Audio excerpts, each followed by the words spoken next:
இத்தனை நாள் இந்த தத்தியம் அவனுக்கு ரொம்பவே மரியாதை கொடுத்துருக்கோங்க நம்ம. ஆனால் இனிமே இவனுக்கு மரியாதைன்றதே கிடையாது. யாருன்னு பார்க்குறீங்களா? இந்த வீடியோவை பாருங்க. உங்களுடைய தலைவர் போட்ட பிச்சையில தான் இன்னைக்கு இந்த ஆட்சி நடந்துகிட்டு இருக்கு. சோஃபா பின்னாடியே முதலமைச்சர் போனார், வால் பிடிச்சிட்டு போனாரு. ஆனா ஆட்சிக்கு வரதுக்கு முன்னாடி அவங்களுக்கு ஆட்சிக்கு வருவோங்கிற நம்பிக்கை இல்ல. ஒரு மிகப்பெரிய விபத்து போல இந்த தேர்தல் நடந்து முடிச்சிருக்கு. ஏன் இன்னும் சொல்ல போனா மக்கள் முழுமையாக அவங்க தேர்ந்தெடுக்கல, முழு மெஜாரிட்டியோட உட்கார்ந்துருக்காங்களான்னு பாத்தீங்கன்னா அதுவும் கிடையாது. ஒரு கட்சி ஆட்சியை பிடிக்கணும்னா 118 சீட்டுகள் பிடிக்கணும். இப்ப இருக்கக்கூடிய ஆட்சியாளர்கள் வெறும் 108 சீட்டு மட்டும்தான் ஜெயிச்சாங்க. இன்னும் சொல்ல போனா நம்முடைய தலைவர் பேரை சொல்லி நம்முடைய உடன்பிறப்புகள் களத்துல வேலை பார்த்து வெற்றி பெற்றவங்களுடைய தயவுல தான் இன்னைக்கு இந்த ஆட்சி நடந்துட்டு இருக்கு. நாம தைரியமா சொல்லலாம், நம்மளோட தயவுல தான் இன்னைக்கு இந்த ஆட்சி நடந்துட்டு இருக்கு. தலைவருடைய தயவுல இன்னைக்கு இந்த ஆட்சி நடந்துட்டு இருக்கு. நம்மளுடைய தலைவர் போட்ட பிச்சையில தான் இன்னைக்கு இந்த ஆட்சி நடந்துட்டு இருக்கு.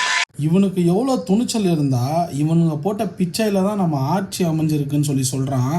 கொஞ்சமாவது வெக்கம், மானம், சூடு சொரணை ஏதாச்சும் இருந்துச்சுன்னா அவங்க ஜெயிச்ச அந்த லிஸ்ட்டை போய் எடுத்து பார்க்க சொல்லுங்க. 73, அதுவும் கூட்டணி எல்லாம் சேர்த்து வெறும் திமுகவோட சீட் எவ்வளோன்னு பார்த்தீங்கன்னா 59. எவ்வளோ? 59 சீட்டு தான் நீங்கள் ஜெயிச்சிருக்குது இந்த எலெக்ஷனில். அதாவது தாவேகா எந்த கூட்டணியும் இல்லாமல், எப்படி எந்த கூட்டணியும் இல்லாமல் 2 வருஷத்துக்கு முன்னாடி கட்சி தொடங்கி 2 வருஷத்தில் மக்களுடைய ஸ்ட்ரென்த்தில் குறைஞ்சபட்சம் பிரச்சாரம் பண்ணியே 108 சீட்டு. அதுவும் நீங்கள் எலெக்ஷன் அன்னைக்கு இந்த பஸ்ஸு பிரச்சனை அது இதெல்லாம் மட்டும் இல்லாமல் இருந்திருந்தோன்னா 118 இல்லை 130 நாங்கள் சிங்கிளாக அடிச்சிருப்போம். அதெல்லாம் பிரச்சனையை தாண்டி 108 சீட்டு இருந்தோம். 2-3 நாள் என்னெல்லாம் குடைச்சல் கொடுத்தீங்க பாவம். நானே ஒரு வீடியோ போட்டிருந்தேன் திருமாவளவன் அண்ணனை பற்றி. ஆனால் இன்றைக்கி அவர் சொல்கிறாரு இனிமே எங்களோட முழு சப்போர்ட் தாவேகாவோட தான் இருக்கும்ன்ற மாதிரி. அந்த மாதிரி உங்கள் தத்தி கூட்டத்தை பார்த்து எல்லாருமே விலகிட்டு இருக்காங்க. நீங்கள் இன்னும் கூட பதவி வெறி பிடிச்சி வெக்கமே இல்லாமல் ஒவ்வொரு இடத்துலையும் போயிட்டு ஒவ்வொரு கல்யாண மண்டபமாக தேடி தேடி போய் ஏஃபர் ஷீட் எடுத்துன்னு போய் கதறிக்கிட்டு இருக்கீங்க.